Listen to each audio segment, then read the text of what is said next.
I'm Richard Roeper, and coming right up, it's one of the most highly anticipated franchise finales in motion picture history. It's my review of Harry Potter and the Deathly Hallows Part 2, next! You know, when the first Harry Potter movie was released a decade ago, I called it the Wizard of Oz of our time.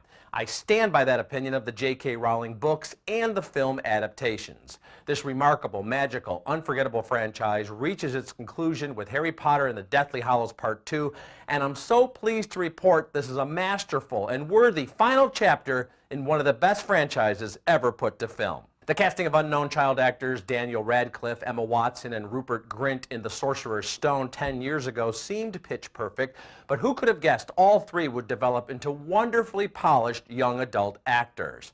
The performers and their characters have grown up in front of the world, progressing from the wondrous early days at Hogwarts to an ever darker world in which their very lives are at risk. Harry? No! What are you doing here?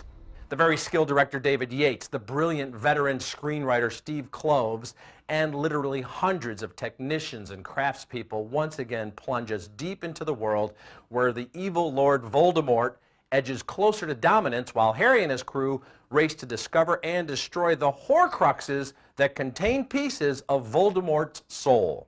He knows we broke into Gringotts, he knows what we took, and he knows we're hunting Horcruxes.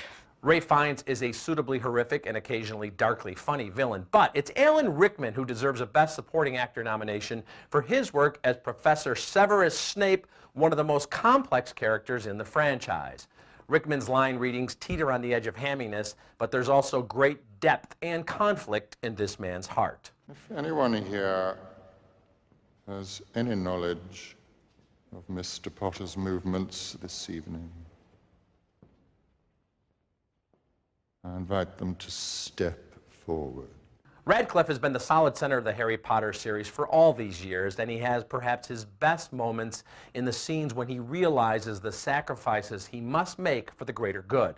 Watson and Grint are nearly flawless, and there are some priceless extended cameos from a half dozen or more familiar adult characters, the teachers and the parents, played by world-class performers such as Maggie Smith and Jim Broadbent. The special effects are top-notch, the sense of menace is real, the love stories are beautiful and touching, and the finale blends just the right touch of melancholy and hope. Let's finish this the way we started.